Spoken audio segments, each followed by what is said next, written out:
Very good evening to one and all present. We have CRDE webinar, alternate Tuesdays, which is there today, a very special session because this will be a golden jubilee session, 50th session. Let us begin with a prayer. Shubham karoti kalyanam arogyam dhanasampada shatrubuddhi vinashaya deepajyoti namostute. Let the brightness of light remove all the darkness from our lives. Once again, a very warm welcome to all the educators present here. On behalf of the Center of Resource Development for Educators, I, Mrs. Uma Mahesh, welcome you all to our 50th session of Tuesday webinars. Before we begin with our session, a brief about CRDE. Center of Resource Development for Educators is the initiative of educators Dr. Suresh Nair and Mrs. Deepa Desai. Dr. Suresh Nair, President of CRDE, a state teacher awardee, joined Vivek Vidyalaya and Junior College in 2006 after serving for KC College for about 18 years as a professor of physics. His visionary endeavor in the field of education paved the way to fetch him an array of accolades. He is a co-author of physics textbooks for junior colleges and MHT CET in engineering entrance examinations. Mrs. Deepa Desai, Secretary of CRDE. Mrs. Deepa Desai has been in the field of education for more than 40 years and is the recipient of many awards for her work. Former principal of Arya Vidya Mandir, Juhu, an ICSE board, the founder principal of Mahapragya Public School, Kalba Devi, a CBSE school in South Mumbai, and former head of IES Manik Vidya Mandir. She is a woman of many talents. Her rich experience as an educationist also made her an innovative and knowledgeable trainer for the CBSE and Sri Kelvani Mandal's group of schools in Shirpur, Dhule. Center of Resource Development for Educators is a platform where teachers and educators are manured to excel and mentor the student community through local and international mentorship. CRDE offers opportunity to experiment and implement ideas, innovations, and collaboration to achieve performance and continuous professional excellence. CRDE is where confluence of like-minded individuals share and imbibe knowledge, experience through interaction, deliberation, and international exposure. Today, we have again an eminent personality, Dr. Mrs. Ambujam B. Iyer, former head of Education Management, SNDT Women's University. Dr. Mrs. Ambujam Iyer has been in the field of education for nearly 5 decades. 1976 to 1984, she has been a teacher, supervisor, and headmistress in a secondary school, Vadodara, Gujarat. 1985 to 1998, teacher educator and for B.Ed program, St. Xavier's Institute of Education, Mumbai. 1999 to 2006, she has been a head for Department of Education Management, Janki Devi Bajaj Institute of Management Studies, SNDT Women's University, wherein she played a vital role in different departments like Postgraduate Diploma in Education Management course, School Management Certificate course across different boards and levels, Extension Services, a research guide for postgraduate level and PhD. Since 2006, education management consultant, facilitator, and trainer in areas related to education and management of education. Dr. Ambujam Iyer was conferred the title Best Teacher by Marwari Vidyalaya in September 2012. I would like to add here about Dr. Ambujam Iyer is that she is a mentor for CRDE, and she has also been a resource person for our teachers development programs in the past. Now, today we have her session as the Golden Jubilee session, which is a very remarkable session on effective communication. I'm sure each of us know how communication plays a very important role in everybody's life. So now over to you, Dr. Ambujam Iyer. We welcome you for this session. Thank you, ma'am, for your generous introduction. Good evening to each one of you. And I'm honored because I'm a mentor for CRD, and at the same time, there's a 50th year, which adds to the charm. Today, the topic given to me is effective communication. And let me start right away. Nonetheless, I would just like to share that I'll be dividing this session into 4 sections. A quick run through communication dynamics, as each one of you have undergone the teacher training program or some other program related to communication, and you know a lot about it. And life experiences also have taught you about communication. So say about 10 to 12 minutes, we'll delve on communication dynamics. A little about active listening, because listening is something, it's a power-centered skill and very important in the communication process. And we'll give some time, a little more extra time to transactional analysis, because that is something very important when we talk of effective communication and effective teacher. And we'll end up with one simple slide on how conflicts can be avoided using or interacting effectively. Now, let me start the session. It's a little humorous, and we'll just go through it. Very quickly, I'll read it out for the benefit with respect to the speed and pause of all you present around. To the Divisional Railway Officer, it's a written communication, 2nd July 1909. That's the first decade of the 20th century, Sahibganj. Respected sirs, I am arrived by passenger train Ahmedpur station, and my belly is too much swelling with jackfruit. I am therefore went to Privy. Just I doing the nuisance that guard making whistle blow or train to go off, and I'm running with lota in one hand and dhoti in the next. When I fall over and expose all my shocking to man and female women on the platform. I'm got leaved at Ahmedpur station. This too much bad. If passenger go to make dung, that damn guard not wait train 5 minutes for him. I'm therefore pray your honor to make big fine on the guard for public sake. Otherwise, I'm making big report to papers. Your faithful servant, Okil Chandra Singh. Just to share with you, this is an original letter, and it's there in the museum in the Delhi Transport Office even today. The first time toilets were introduced in our trains. Earlier, there were no toilets. It was this gentleman, after he wrote the letter, within a span of 1 year, introduction of toilets came into trains. Why did I write? It's a written form of communication. Look at the language. It's garbled. Okay, a little bit confusing. Though the intent is made, okay, clarity, there is a lot of ambiguity in between. Words are not spaced properly.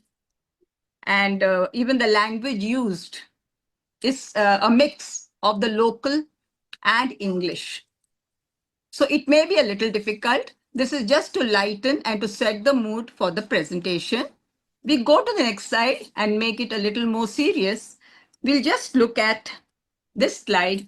What is communication? Any communication has an intent. Any communication has a motive. Otherwise, there's no point. We can't call it communication. We know it's an interaction or a two-way dialogue, but it's a meaningful interaction. It should be a meaningful interaction. By the way, I'm trying to focus on teachers and educators, and that's why my talk will be centered around that. So any conversation that's done in a school sitting or with educators should be meaningful and engaging. They are heavy laden words. They have a lot of meaning. And one has to understand the context. The context defines the communication. As certain examples have been posed here. I've just put 3 statements. A teacher talking to a student. You could do better in maths. Let me see how I can help you. So when a teacher is relating with a student, the focus should be on interest and concern. You could do better in maths. Your maths is poor. Let me see how I can help you. There's a lot of concern. Look at the language and look at the intent. Why are you sitting alone during break? Would you like to share? See, a teacher always finds, sometimes she finds students sitting are lonely, are withdrawn. She could ask such a question. This shows empathy and emotional support. I saw you copying during the unit test. Have you ever thought about its consequences? Focus on growth, but not control. The language is so positive. It's so warming. There's a lot of concern and care in all these 3 statements. And that is a meaningful interaction, an engaging conversation. Understanding the context, you try to involve or engage the student for his betterment. There are different ways we communicate, and you know that. You know that senses are the gateways to knowledge. All our 5 senses play a very major role. You talk of verbal, you talk of visual, you talk of written, you talk of body dynamics, and I would like to add one more, that's body politics. When I talk of senses, we talk of the eyes, ears, nose, mouth, our skin, our touch, all that together. But when I look at verbal is purely through my voice, my mouth, my words, the sounds that I produce. Visual, is sight. It could be sign language that's used basically by those who are blind. Then you have written form of communication, writing, drawing, sketching, etc., etc. The next is body dynamics. And you know what is body dynamics? Your eye movement, your gestures, all these contribute to body language. All that the teacher wants to show something is round, she does this. She points to a student. All these are gestures or the movement of eyes from one side to the other. Okay. All these, or showing your hands in the form like calling a student in the front or asking him to go at the back. So many gestures are there which are enacted by teachers. And the last is body politics that I wanted to, but there was some problem with space there. What is body politics and how is it different from body dynamics? Gestures, eye movements are a common part of communication in the classroom. Body politics is a little crude. When you shrug your shoulders, when you frown, when you thump, when you hit your hand hard against the desk or your table, that gets concluded in body politics. That's not positive communication. Gestures and eye movements are positive, but body politics tends to be a little negative. There's a simple diagram, and I don't have to go through it. We all know that communication is a two-way process. You have the teacher, you have the student. In other words, the sender and the receiver. And in between, there is this message.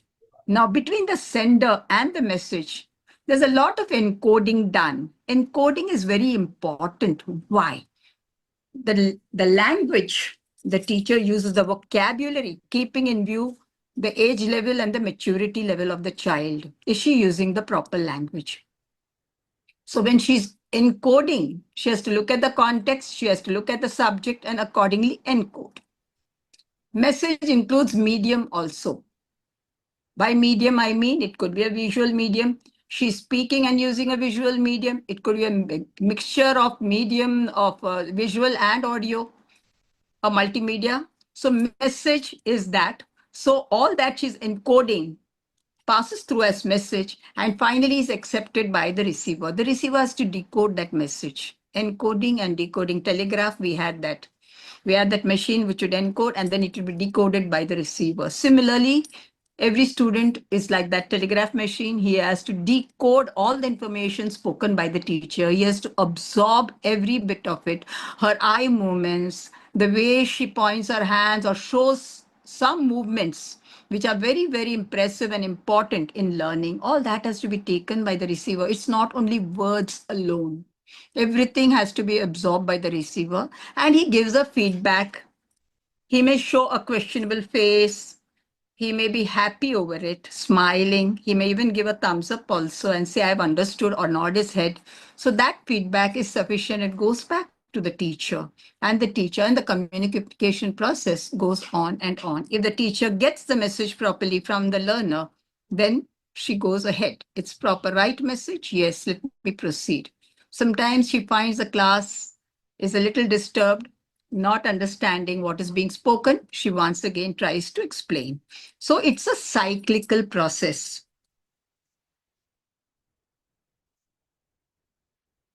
Effective communication, we're using the word effective now. The teacher's posture is very, very, very important. Full class control depends on her posture. The way she enters the classroom. Is there a decisive look, a proper way of walking, which we call as body disposition? Are her shoulders held high? Does her eye scan the classroom all through? All this comes under body disposition. A hunched shoulder, drooping eyelids, slow movement shows poor body disposition, and children all out for trouble will start harassing such a teacher. So classroom control and general body disposition are closely related. Next is the tone of the teacher. The tone, the bass, how loud it is. Sometimes we need loud voices, but they can be harsh. Okay, so the tone is something that's very important. I'm not saying it should be melodious, but at the same time, a tone that is acceptable, that is loud, acceptable. And voice modulation is an essential part when we talk of tone. I need to modulate my voice. Something that's serious, my tone will be solemn and somber. But when I'm talking about something that's exciting, it may be at a higher pitch. So my voice modulation changes accordingly. And the teacher tries to make it effective through the way she tries to convey the information using her voice. Third, gestures or facial expressions. We talked about a lot of facial expressions. I told you, frowning is considered negative, but proper eye movements, okay, a smile, your hand movements, and your facial, sometimes you can see teachers stare at a student in a very angry manner. Their eyeballs come out or pop out, and the child knows that the teacher is really upset and very angry. Such facial expressions are also not acceptable. Space distancing, which we also call as proxemics in education, very, very important. It's called as intimacy distancing. See, when it's your friend, the distance between you and your friend, and if you're of the same sex, could be just, say, 6 inches to 1 feet. Between a teacher and student, it could be 2 feet. I'm not going to measure with a ruler, approximately, for a decent communication. You can't go very near a student. The student can't come very close to a teacher. So space distancing also matters in effective communication.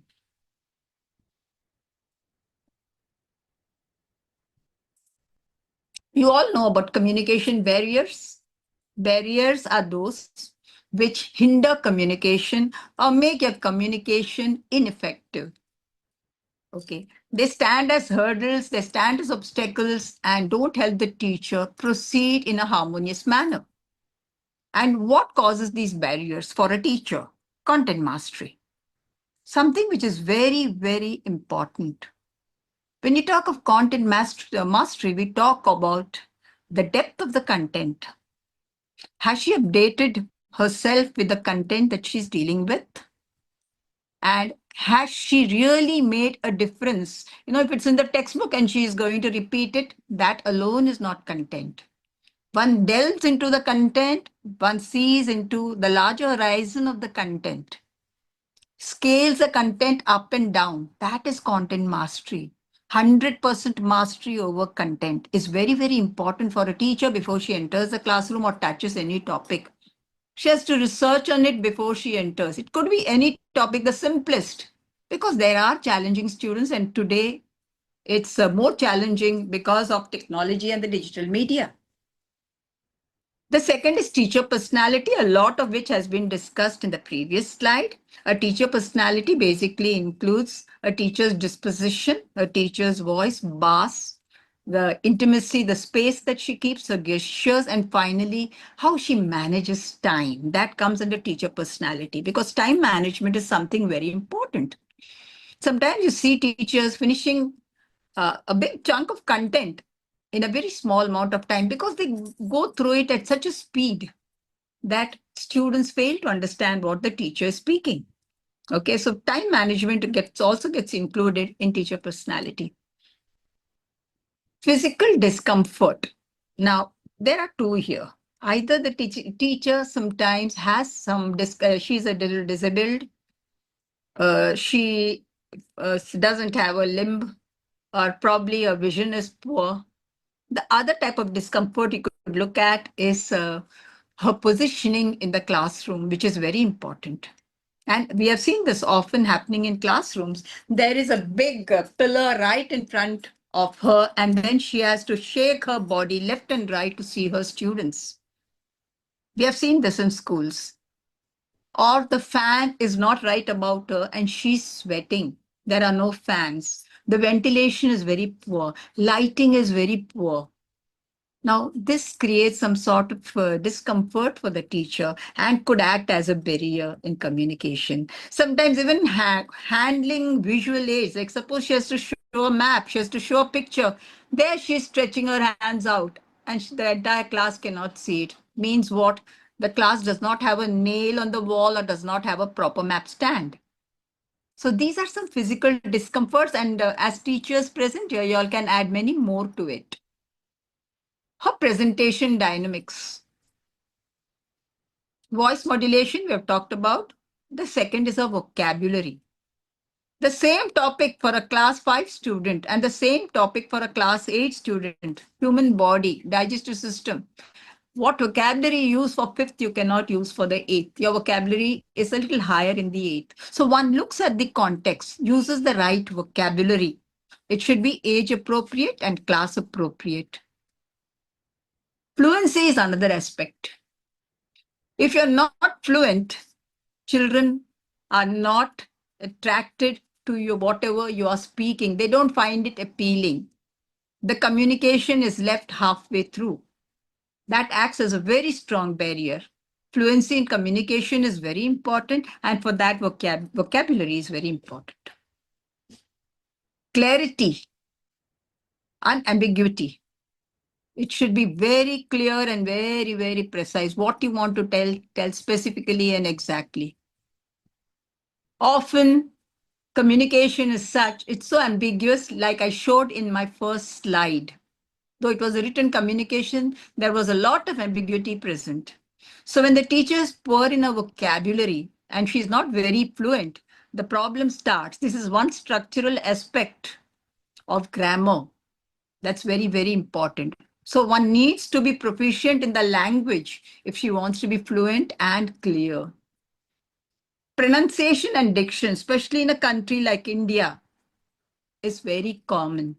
Because when we come from different states, our pronunciation and diction both are different. And we find that, yes, people from Calcutta have a different way of pronouncing the same word, water, they say, or the South will praise that.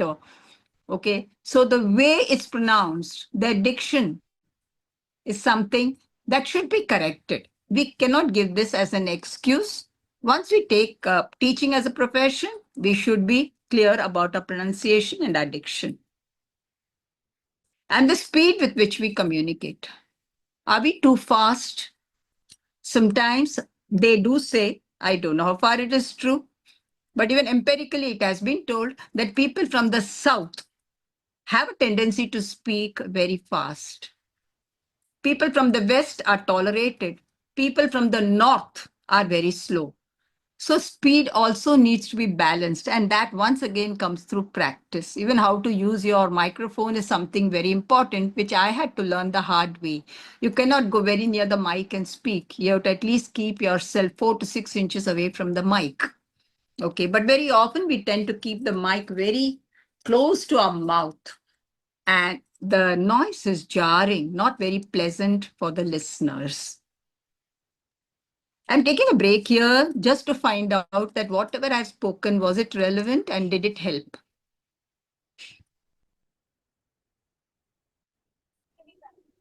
Absolutely every word, ma'am. Yes. Ma'am, every I would word is what you spoke is correct Exactly. and Yeah. acceptable to everyone. I think it is really golden words that you're saying at present. Thank you so. Yes. Thank you so Yes. much, because I know I'm going at a good speed because I want to spend some time on transaction analysis. That's why. And this information that I'm giving is very, very simple and common. So I didn't want to dwell much into it. Yes. Let's look at the next aspect. So I finished with communication dynamics. I'm looking at active listening. I have not kept many slides, only one slide on this. It's a very powerful skill. And look at the words, deeply connecting and total surrender. When I'm saying I'm actively listening to every word, the student is listening to the teacher, he surrenders himself wholly, 100%. It connects the listener to the speaker directly. And that's active listening. There's something called as passive listening. I'm looking out of the window, but I'm staring at the teacher once in a way. I sometimes stare at the teacher, but I'm daydreaming. Okay, so there are various forms of listening also. But let's focus on active listening because we are talking about effective communication. And active listening becomes a part of effective communication. It's a power skill. It's supposed to be very powerful. Sometimes students only listen to what the teacher says and they can reproduce it 100% because they're deeply connected to what the teacher is speaking and they've surrendered themselves to whatever the teacher has spoken. And they're trying to get every bit of it. Sometimes some jot down notes as a teacher is speaking, the shorthand notes or abbreviations, and they've noted down. But they've surrendered themselves totally to the teacher. So it requires focused attention. A lot of focus is required. More than 70% of the learning takes place if active listening takes place in the classroom. And you'll believe me or not, those who are toppers are all 100% active listeners. Listening with alertness. A lot of alertness is required. You can't be sleepy and say, I'm listening. You can't put your hand on the chin and stare and say, I'm listening. And when you're listening, everything around you, what's the teacher saying? How are her lips moving? Is she syncing with something else? Or the sounds that is being created by her? All that should be included. So if the teacher says when the water is poured into a jar, it's being poured and look, you hear the sound. So that sound also should be registered. That's what I mean when I write sound here. The smaller aspects of active listening, which is very, very important when we talking about it as a power skill. And when this is done and accomplished by both the speaker and the listener, then we say that the listening has been 100%. It's rewarding both to the listener and the speaker. Both are happy about the situation. Now we go to this, which is called as transactional analysis. I'm going a dip further. I just would like to know among you, anyone knows about this concept in psychology called as transaction analysis? Anyone aware of it? Yes, ma'am. Yes, I've heard. You've heard about I've it? heard, I attended. don't think. Okay. Basically, how do we communicate? And this is something which is effective. This builds effective communication. This makes me a very good teacher, an effective teacher, not only in a classroom setting, but also in daily life with my spouse or with my children, with my neighbors, with society, with anyone and everyone, if I know how we communicate. And this is basically, I'm entering a little into psychology. Sometimes it is used as a therapy, but very often when we talk of communication, how am I exactly communicating? I transact. Transaction is a word coming from economics. Okay. I give you 10 rupees and you give me 10 rupees worth of goods, which is equivalent. So that is what we expect even from communication. So what is transaction in communication? Exchange of communication with any two individuals. Mother, son, mother, daughter, father, mother, husband, wife, or a teacher, student, any communication. Every stimulus gets followed by a response. It follows the stimulus response theory in psychology. I'm sure you know Pavlov's experiment. When you show the food, the dog starts salivating. Even the sight of food makes the dog salivate. Stimulus response. So similarly, every transaction needs to be a stimulus for getting the appropriate response. What is analysis? Transaction analysis. We analyze these transactions or communication exchanges that take place between two individuals. It could be between the teacher and the student or any two individuals through three specific ego states. This is something which is very important: parent, adult, and child. Do I mean parent only parents, adult only adults, child only child? No. Each one of us at any stage in life, even you're 80, 70, 60, 40, 30, 20, 10, we have these three stages within us. I could be communicating to you through a parent stage. I could communicating with you through an adult stage or child. So these are called as specific ego states. And it is present in every individual. And do we change during our communication in a single day? Yes.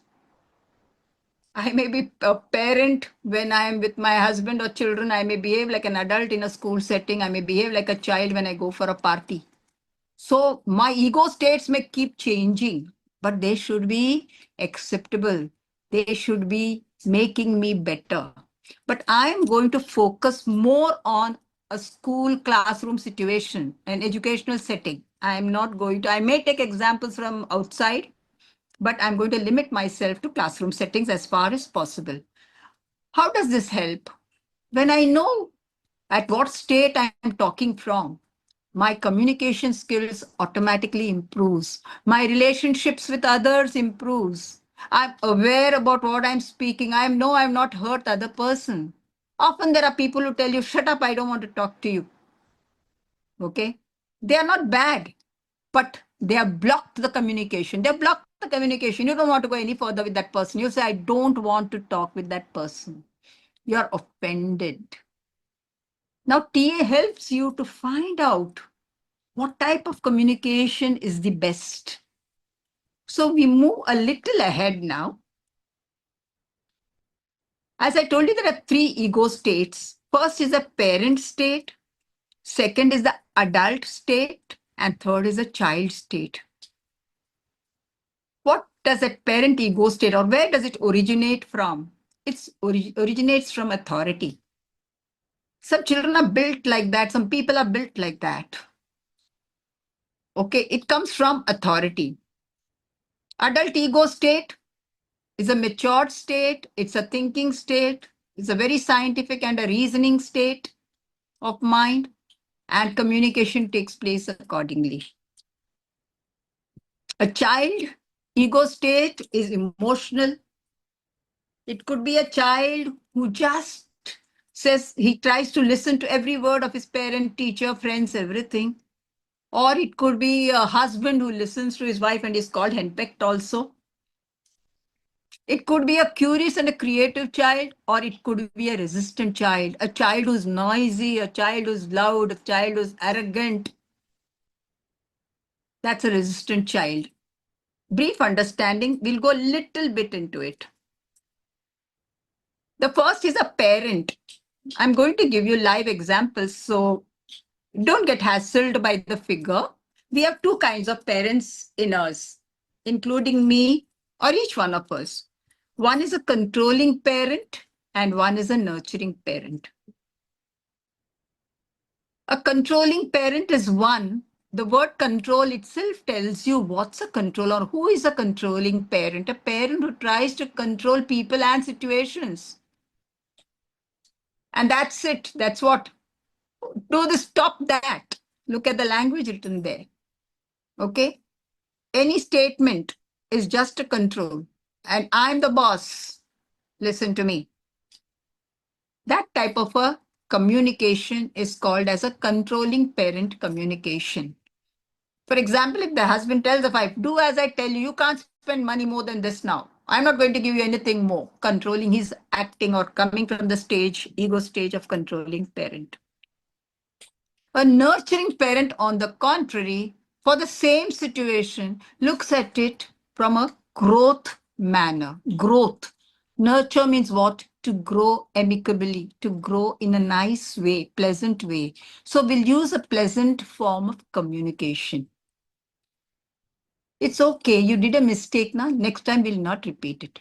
Okay, I'll also help you. So there's a little bit of concern, a tone of empathy when it comes to a nurturing parent.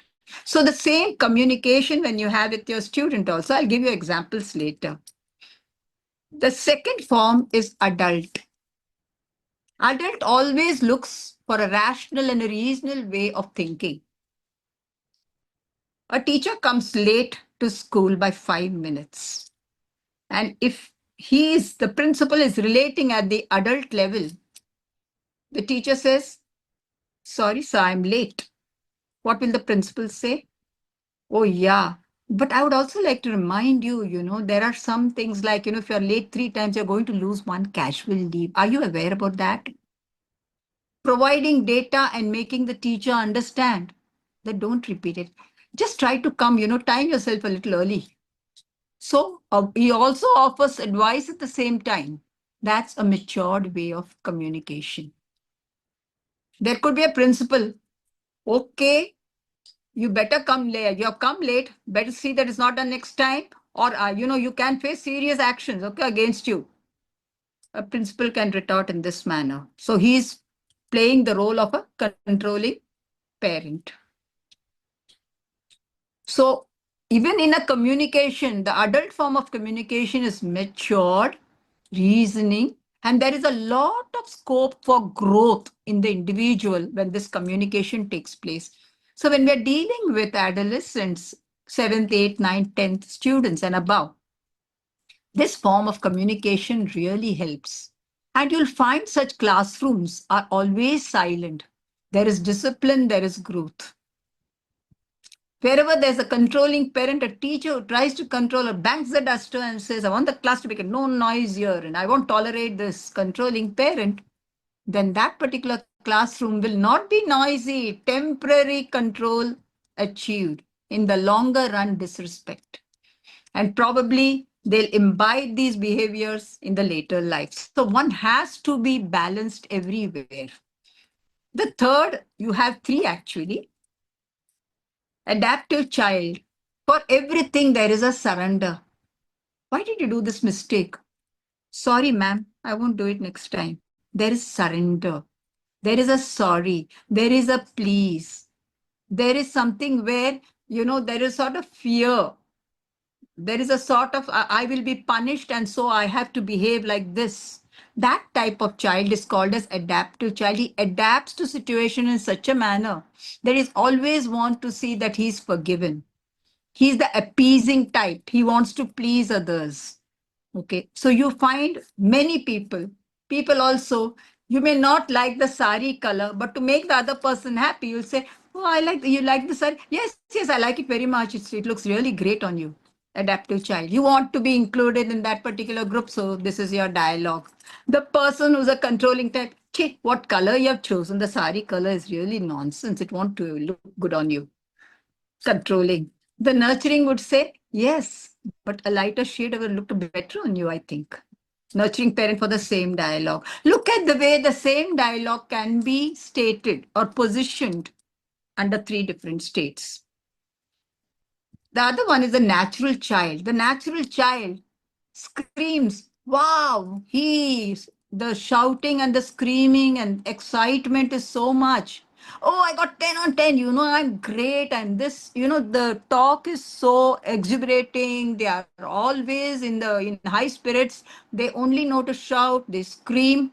They can be positive as well as negative. They can thump their feet and say, nonsense. I don't care for you. I hate you. Okay. You shut up. You stop it. The free child does that.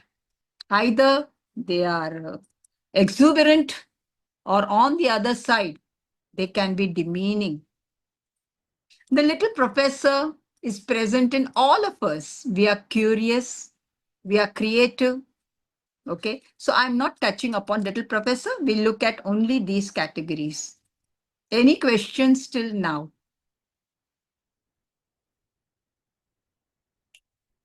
You have any doubts? Because I'm going to give you live examples so that we don't get confused. When we talk of effective communication, and a workshop like this will help us be better communicators, I think we need to know about this. But if you have any questions on controlling parent, nurturing parent, adult, adaptive child, natural child. Yes, educators. Anybody would like to ask? Anybody has any doubt on this? Ma'am, there is no doubts. It's absolutely crystal clear. Crystal. Thank you, Sadhna. Mother and son or mother and daughter. I've given some simple examples. The mother asks the child, why are you back late? This is your usual habit. This is the stimulus. Now she started this one. The boy has come late or the girl has come late in the night. And this is your usual habit. There's a taunt behind it. So what kind of a parent is this?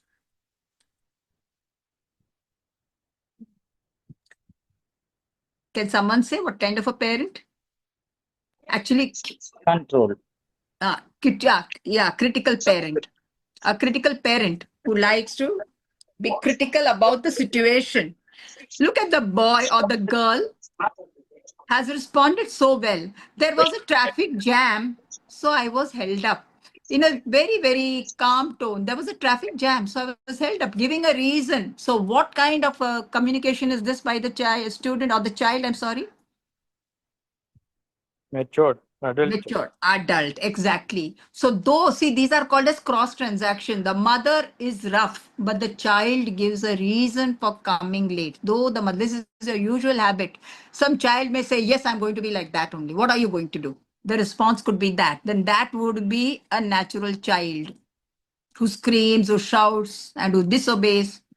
Are you clear? The response. Now look at the second one. You have come late. You will not be served dinner. I'm trying to use that late and early so that, it's understood thoroughly. You will not be served dinner. Again, a critical parent. I'm not going to give you dinner today. You've come late. You miss it today. I don't care. Critical parent. It's okay. Thumping his feet. Natural child. I don't care. Don't give me food. I don't care. I'll go and sleep directly. Such situations happen or not? I'm sure they do happen at home. Yes. Yes. Come early. We can all have dinner together. Look at this. It's an adult way of communication. We want a family gathering. We want the family to be together. And the boy says, okay, I'll do my best and I'll come back on time.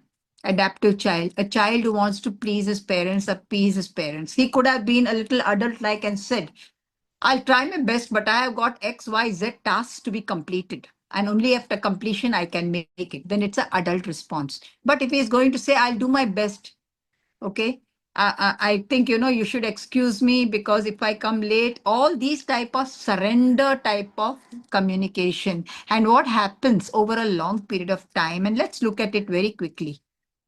When you are a critical parent, I told you immediate control and the situation silences. But in the long run, children can become disobedient, arrogant, and hard, thick-skinned, you call them as, over a period of time. So there is no growth. We're talking about growth. We're talking about empathy, concern, the first slide. Nothing is there. When you talk about a nurturing parent, yes, you build obedience in the child. The type of communication is very smooth. But when you overdo it, What happens when a nurturing parent keeps on nurturing? Don't you think dependence will come in?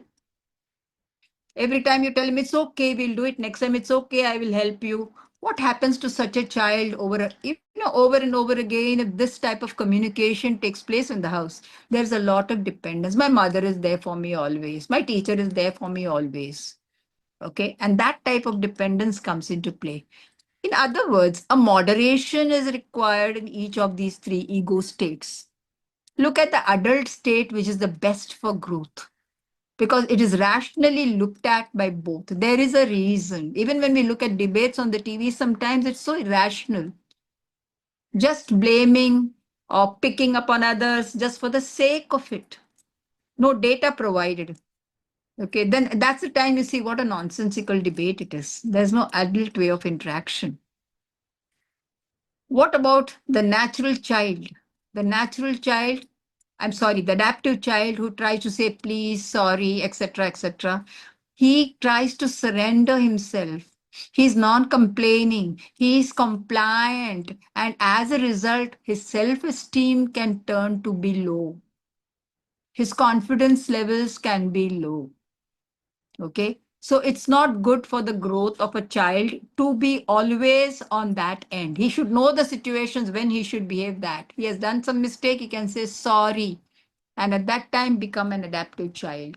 But for everything, he need not appease, be compliant, when he doesn't have to be.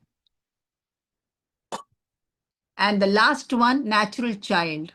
That's something which should be avoided, as far as possible. Otherwise, the situation can go a little offhand. Nonetheless, all these ego states we are saying are very, very important in the process of communication. And a teacher has to make a conscious effort, a very conscious effort when she's communicating with her pupils, with her students, with her equals, or peers, superiors, or with the inferiors. Exactly the tone, her body language, her posture, all that we have discussed earlier should be taken care of. And the language and how she communicates is very important. Can the teacher shift her ego state through this exercise? Repeatedly and consciously, you want to be concerned about your student. You don't want to be critical. You can shift from being critical to a nurturing stage. You can move towards adult. I told you, especially for the adolescents, the best is adult level of communication. Okay, so we can move from one stage to the other stage, but a balance is required. Don't overdo any stage. Controls are also required. I can't say a critical parent is always wrong. Okay, there has been some robbery in the classroom. The teacher has to take control of the situation. Similarly, a principal has to take control of the situation where something goes grievously wrong. Okay, so there are situations that demand critical parent ego state, but one has to use each of these in a balanced manner. Nonetheless, for a teacher, ego, the middle level adult, should be practiced more if she wants her child to grow properly. This is a simple exercise, and I want you to do it mentally and just count.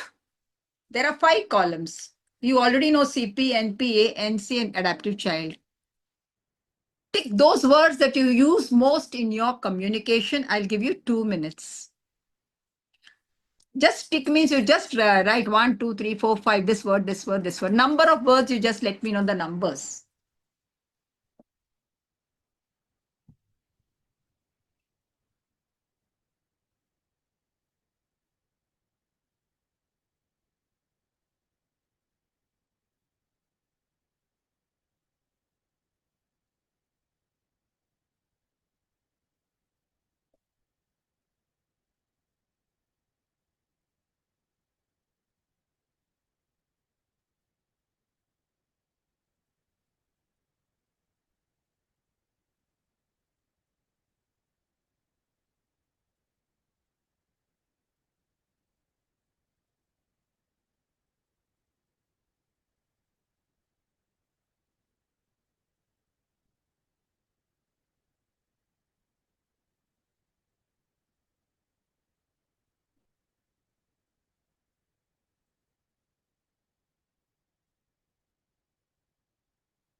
Are we done with the exercise?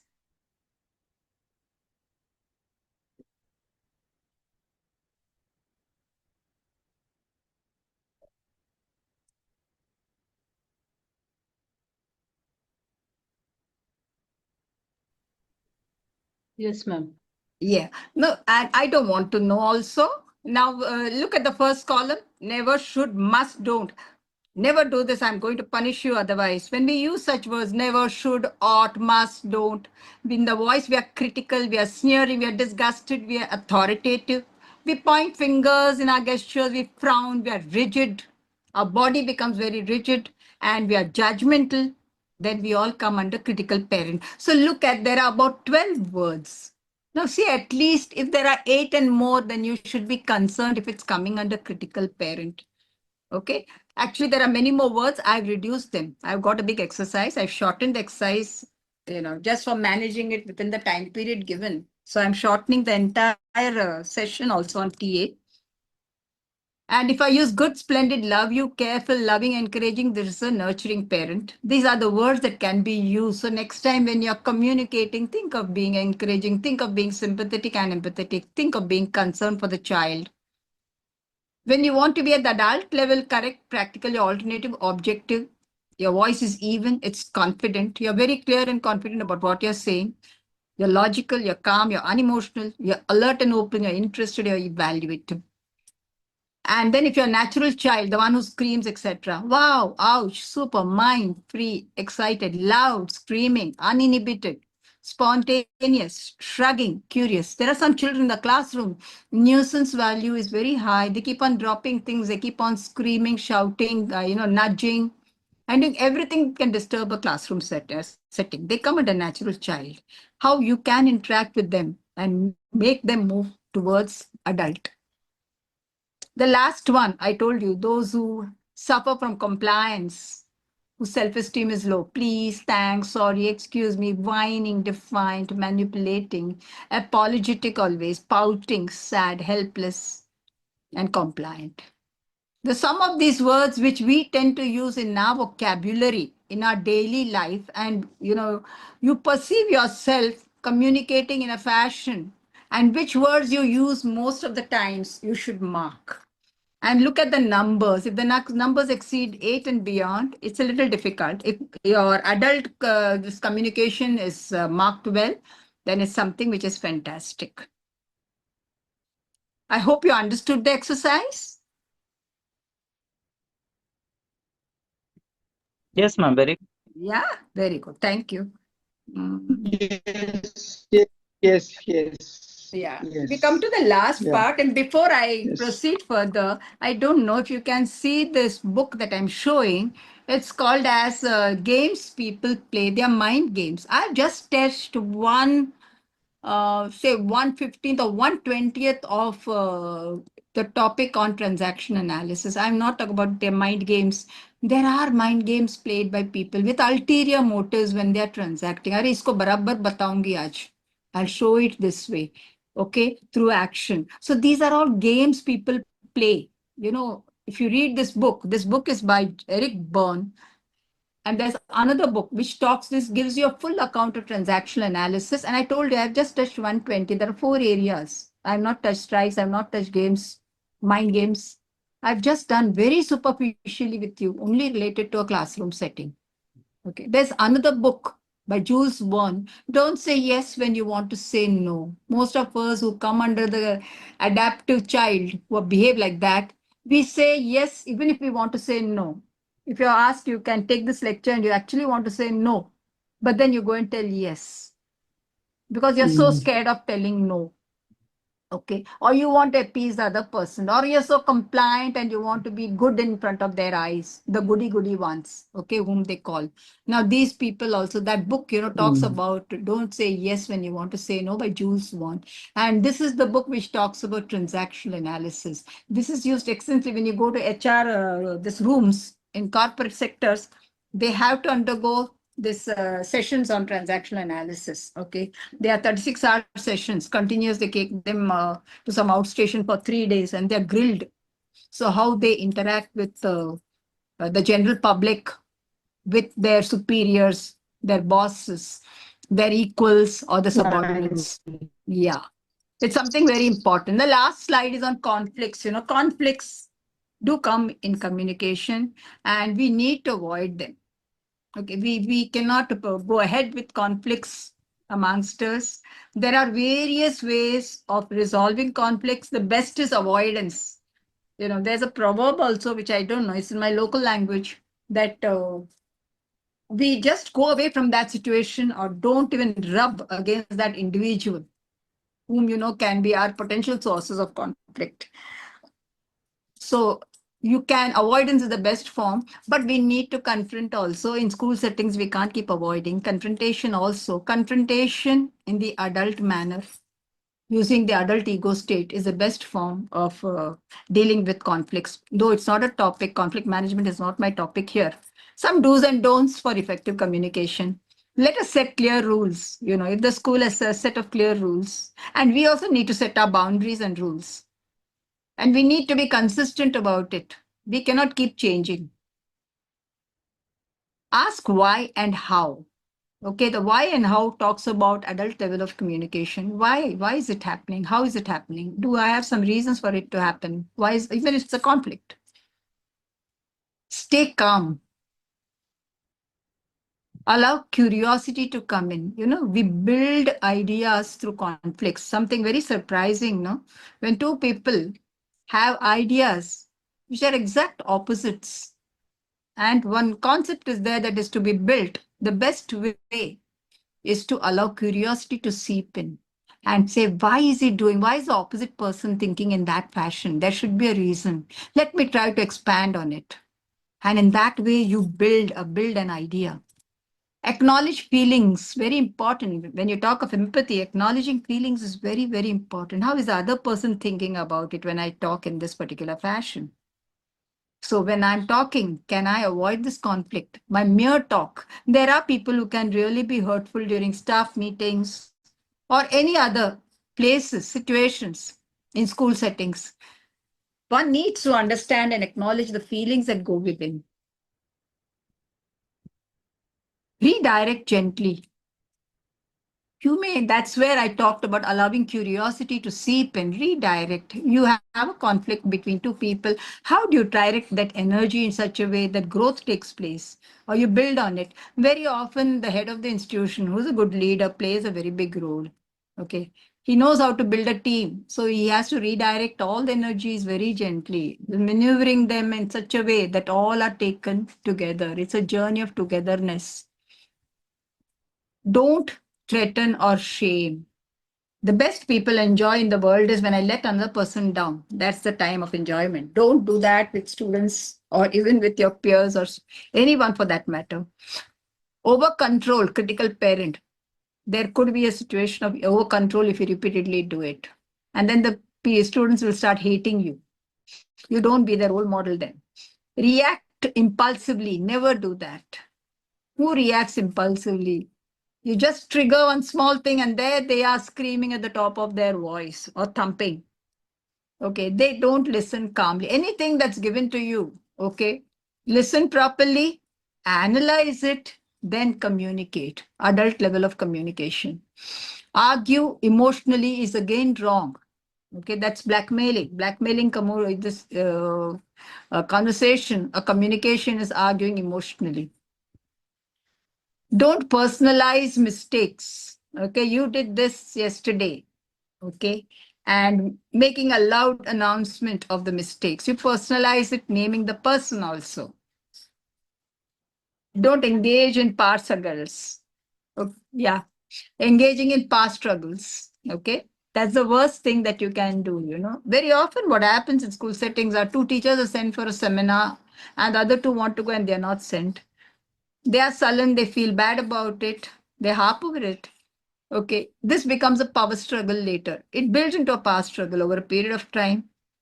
And engaging in such power struggles actually disheartens and what's it strains the atmosphere and your environment also, immediate environment also. So don't engage in power struggles. You will also get a chance. If you want to attack it rationally, you may talk to the principal. I too am interested in this topic. So next time, whenever such a situation arises, could you think about me sending me for that seminar?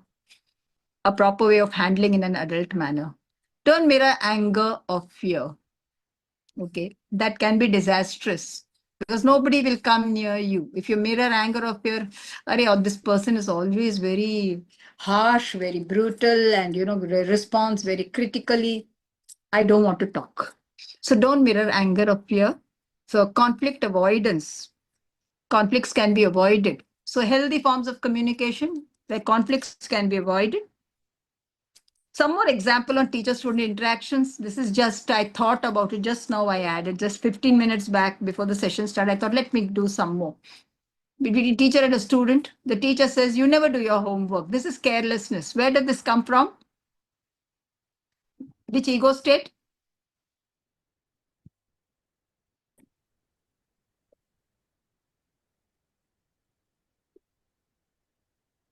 Which ego state do you think? This is carelessness. This is indiscipline. Yeah. So which ego state does it come from? Critical parent. Yeah.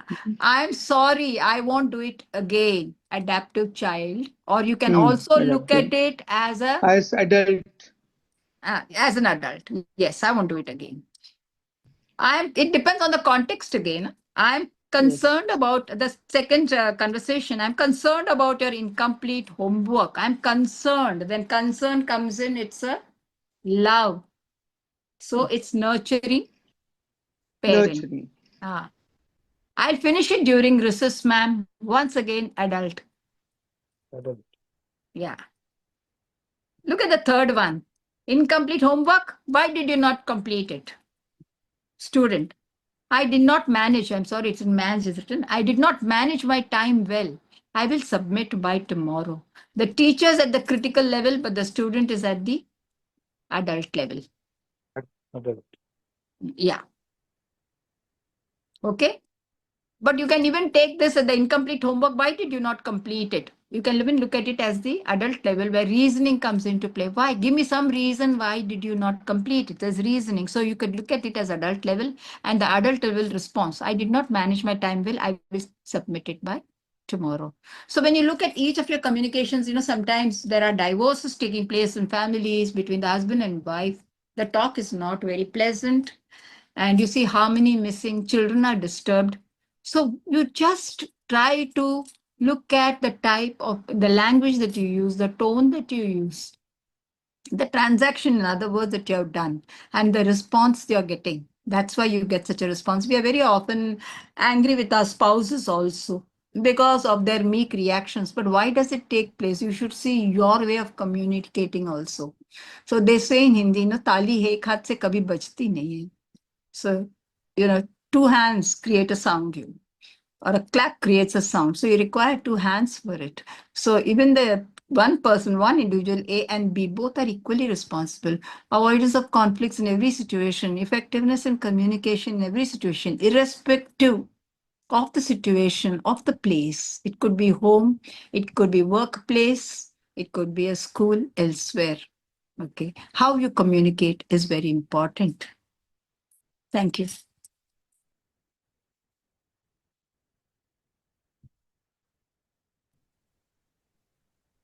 If there My are questions, God, Yes. power pack Thank 1 you, hour. ma'am. Yeah. Thank you so much, ma'am. And would anyone like to share your views? Please go ahead. Anybody? It was a lovely session, and I'm listening to you after almost 20 years. 20 years? Yeah. I attended the education management course under 2002. Madam, madam, your name? I'm Sunanda Evely, ma'am. Sunanda. Yes, I know you, Sunanda. So it is such a pleasure listening to you, and so much of content and knowledge that you have got is really splendid. Thank you, Sunanda. Thank you for attending. No, ma'am. I attended because it was you. Thank you. Thank you. Thank you. Yes, thank you, Sunanda ma'am. Anyone else? Reshma Yeah, Rao ma'am. ma'am, would Hello. you like to share? Yeah, it was Yeah. a very nice session. Yes, good evening, Reshma ma'am. Good evening, good evening. Ma'am, there was a question from 𝐄𝐟𝐟𝐞𝐜𝐭𝐢𝐯𝐞. She wants to know the names of the book. Yeah. Yeah. That one was minute. games people play. Games people. Can you see the book?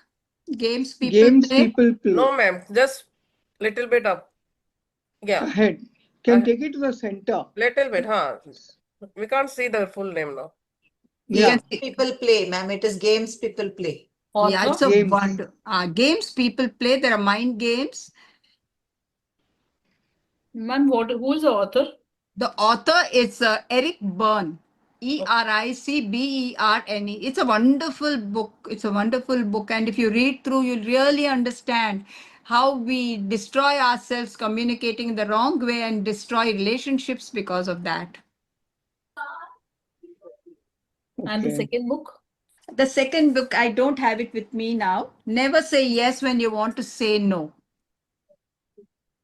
Because I'm a victim of that. You have got company, ma'am. Yes, yes, absolutely. No, I am a real victim. You know. So, Reshma Rao ma'am, Yes, ma'am. please continue. I said it was a very good session. Actually, transactional analysis we had learned, Uma ma'am, if you remember, Okay. in SPDC. You were my class. Exactly. Exactly. Yes, So yes, this was- yes, yes. This was Yes, a Reminder- ma'am, I refresher. would like to share. Yes. Yes. Thank you, Reshma ma'am. Shankar Rao sir, would you like to share Yeah. something? Yeah. Good Yes. evening. Good evening. The session was very effective, and all the trainable aspects of the communication have been conveyed to us. I'm really very happy that such a research content about the communication skills have been presented to us. So if we really use those and if we concentrate on it, definitely we would be improving our communication skill to a greater extent. And over and above the improvement of communication skills, you can improve your language and your relation with the other person. Like we do not only communicate with the student, we communicate with all the three stages, that is parent, adult as well as child. So in a day, we communicate with various kind of people. So all these three aspects or states of communication should be taken into consideration. Now, I have one question which always ponder or troubles me. I think Ambujam madam would be able to like answer this question. As a teacher, we have to be effective communicator, but the effectiveness comes with two aspects. One is you have to continuously exercise yourself, read a lot, and try to train your mind and train your communication skill. The other one is by nature. Like if your left side of the brain is stronger, so naturally 50% of your job is done. Like you are good in communication. Now, of late, what I have seen, I'm sorry to reveal these facts, that the English medium schools are not having a teacher who has got a education throughout English medium. Why this is happening? Because of the policy promoted by the government. The government sends the teacher in the school wherever there is a vacancy. Like if the government is having a government in the sense education department. I have been very candid in my speech because now I am retired. I am not scared of anybody. But these are the real facts that the government is sending the teacher candidate, those who are actually educated through Marathi medium in the English medium school. And those teachers really struggle. If naturally they are not having the ability to adapt to the new language, for them it's a new language, English. So their communication skills are not that effective. And ultimately, As a result, then the children are the sufferers. And as a head teacher, I actually made a lot of appeal to the department, and I appointed the teachers whom I really felt are good. I never succumbed to the pressure created by the department. So this is one of the reasons why the communication skills are hampered from the teacher side, because the teacher herself is not equipped with these communication skills. Now, in the English medium school, the medium of communication is English, and they have learned throughout their career in Marathi medium. So, all of a sudden, to switch over to English and have a fluency in the language, it's a difficult task for them. So, Ambuja madam, do you have any solution to this? I have no solution because I'm not in the position of authority. But do you agree with me, Yeah, I whatever? agree with you 200, 500% because I was with a government aided institution only. I was with the university and my department was purely government aided. So we did have students coming like that, and I should not be saying if I negated or did not give admission to a student, I have to give a long reason for that. So Yeah. language, though was a barrier, I had to see that that student was admitted. That was one of the rules. I know. So I have gone through this, but unfortunately, that's a system that's prevailing. We need to do the best that's available within us for the system. And that's my taking. Wherever I go or whatever I do, I try to, but not by hurting or anything. I tell that can I give a session on this? Can I give a session on this? And that's the only way I reach out. I know it is existing, but we don't have that control. Absolutely. I was on the textbook board, and I was also removed from the textbook board because they really felt that they wanted people from the rural sector and not me on the textbook board, though I had done my PhD on textbook evaluation.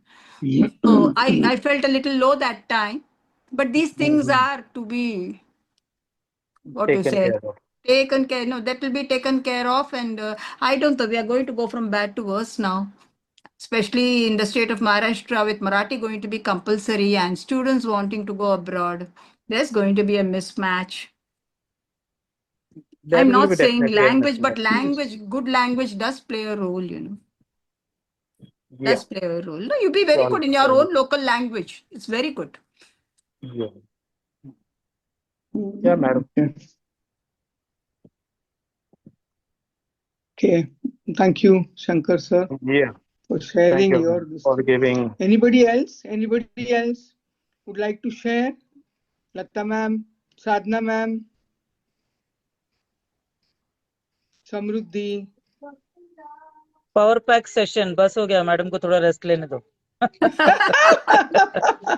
One hour, superb, ma'am. Anytime. Yes. I would love to be in a school where you are the teacher. Arey, Kash ऐसा होता. Yes, yes. thanks, Baba. No, Anytime, you know anytime. what? I'm going to fly high. I don't have a collar also. बस क्या? Anytime, Arey, ma'am. Full kya? respects. God bless. Anytime, any So topic. Yes, happy yes, we get yes. sessions like this where we can Yes. enrich Lata ma'am, you ourselves should so have done much. that 1 year course and then you should have heard to ma'am's lecture throughout the year, It was like I'm a ready to dream. do now also. Never Ma'am, you worry. are the inspiration for us actually. Yeah. And Then I would like to add here, because actually we were looking out for another person. She herself, Ambujam ma'am herself told me she is busy, Uma. So can I have that place? Oh my, I said, you're most welcome. No, I was that's terribly We would guilty, be Uma more than ma'am. I happy to was have so your guilty session. that the person I recommended ditched. So I was feeling terribly guilty. I told you I come from that That adaptive child. So that told me, no, I have to fulfill the situation. I should not put you in trouble. So I thought, no, that I'll is take the session. So it was a blessing in disguise. thanks to the that's other the person. principle. Thank you. Thanks to the person for not coming up. Yeah, that is what I said. No, she It was was a going blessing to. in disguise. Actually, it was a dual session. Me and her talking about cyber crime and cyber theft, and Okay. she had some very serious work. And she informed me, and ma'am was just going to connect with her, and then somehow, I told her that she's not Yes. going to make it. And I felt bad for her. Where is she going to get the next resource person in 10 days? So I told her I'll take a session. Any God bless. topic. Thank you so much. मतलब कुछ भी topic चलेगा, दे दो मेरे को, कर दे. Bindas. And our Yes, yes, yes. Golden Jubilee session was superb. Thank you so much. Thank you, ma'am. Yes, yes. Thank you. Thank you. Sure. Bless, Thank you, bless, ma'am. bless all of you. Okay. God My Rekha blessings. Desai, Thank you ma'am so wants to much. say something. Yes, Ah, ma'am. Rekha Desai, ma'am, tell. Yes, ma'am. Ma'am, I have just interacted with you during the State University, Ambedkar University, when Oh, we were traveling back together, yes, yes, yes. and Rekha. we were just having short conversations. But today, actually, when I sat for your session, it was just amazing, and I would look forward to hearing more from you. Thank you so much, Rekha. Thank you. You know, actually, this session is so commonplace. It's not something unusual. I had many more unusual ones. But then, you know, I thought short period of time. And then I had two pujas coming in the way. Then I thought, you know, let me not take too much on my head. And I didn't want to trouble Uma ma'am. I felt very bad that, you know, the last moment someone says no. And I've faced this situation. I've always been an instant coffee. If Sunanda is there around, she'll know. Last minute, the resource person won't come. I'll just have 2 hours. And then I have to prepare for a 3-hour session. In wo 2 ghante mein. It used to be a tough thing. But I got used to that also. Yeah, madam, you're very sincere and honest, you know, and they're Ah. always, whenever required, very helpful also at the same time. Thank you, Lata ma'am. Such remarks coming from principals, I'm feeling, you know, so proud. Yeah. You're more than what we spell, you know. Actually, we can't place you even in words. That is the My feeling that I've got God. for you. Yes, absolutely, Thanks so much. absolutely. Thank you. God bless you all. Each one, God Yeah. bless you. We are all in the last. No, I'm sorry. I'm in the last part of my life. Okay. Oh, don't say that, ma'am. The wrong side of 70s. The ये lower कौन बोला side. last part?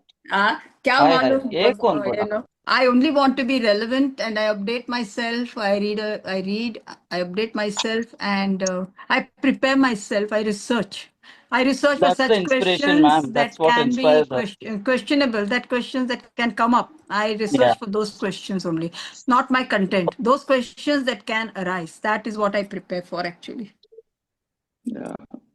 That is absolutely, you know, actually that is very effective because you do research on your whatever you would like. Yeah, So you're able yes, to, you know. you're able to, yeah, that's very effective. You know, You- it goes through the educators very, very Correct. clearly. You're That's very, absolutely right. Uma ma'am, I had this experience at Campion School, and there was a teacher teaching, and we are from a very good college. Xavier's is a reputed institution, and our student teacher went there and was teaching something in English. A boy just stood up and said, "Ma'am, what about Star Wars?" A question was raised by the student, and the teacher didn't know what to say. She started staring at me. I was a supervisor. She started staring at me, and I didn't want to answer or help her out. And then there was indiscipline. They started throwing papers, you know, making arrows and throwing. And said, "Ma'am को Star Wars भी मालूम नहीं है. ये ma'am को क्या मालूम है?" And indiscipline. No, I'm just telling you. So you know, you go to that, but some schools you go to school in Dharavi, chalega. no. Okay, Yes. but if you go to a school there, Campions, and you know, you go to such schools, you know, like what is that, John Cathedral and all, you have to be prepared so well because students there know much more than what you know. So we are seeing Absolutely. such, even St. Absolutely. Xavier's, I've seen humiliating situations. Standing on top of Absolutely. the bench when the teacher could not go ahead. These were the things, you know, that made me really realize, you know, once you're going out somewhere and giving a talk, be ready for all the negatives that can come up before the positives. Very true. You know? Yes. Negatives is one thing, Yes, and also yes, we yes. need to know the information of what children have. Correct. Perfect. Correct. If we do not know what the children watch, if we do not know what the children are up to, Yes. Yes, ma'am. especially You know, now the Gen Z language, then we are for nothing. I have the Gen Z, this one, what you mean, library with me. My children, of course, my grandchildren are with me who are Gen Zs only. But then I keep that vocabulary in front of me. When they use LOL and LBF and all those things, I just can't understand what they're saying, you know. Yes, Sadhna ma'am, would you like to share something? Yes, Sadhna ma'am. Ma'am, only one thing I can say, ma'am, I can listen anything from him because you're such a lovely person, such a lovely Yeah, speaker. absolutely. My Absolutely. husband is not around. Hope he could have been around because he's a very big And you are critic. inspiring me so much, I'm telling you, ma'am, at this age. So I'm learning so much things from you. Whenever I meet you, whenever Oh, no. attend our Absolutely. sessions, Sadhna, thank it's you a so learning much. process for me. Absolutely. I have such a Absolutely. wonderful team, CRD is such a wonderful team, such mature people, and what the communication that we, the exchange that we have is something very fantastic. It's Yes. something very, Yeah. very fantastic. I'm proud to be here, really honored, also proud also. Okay. Thank you. Okay. Thank you. So I think we can wind up. Yeah, Ma'am, we can I say conclude. something, please? Yes, yes, yes. Yes. Good Yes. morning, good evening, sorry. So, ma'am, thank you Saratji. so much. Yes, Sarab, Saratji. thank you so much. Thank I you, sir. really enjoyed the session. Thank And the you. moment I looked at it, I was like, okay, I need to, sit for this session.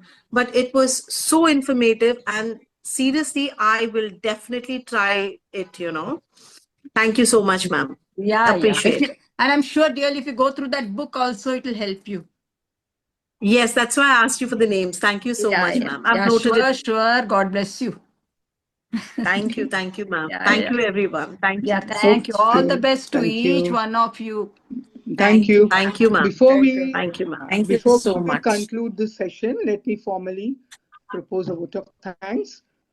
At the outset, I sincerely thank Dr. Ambujam Iyer for a wonderful, very informative, and from a simple to complex, how you took us from simple way of communication to transaction analysis, which is definitely new to all of us, and how economics, psychology, everything is being put. That is what is called inclusive, as you say, included, integrated, everything.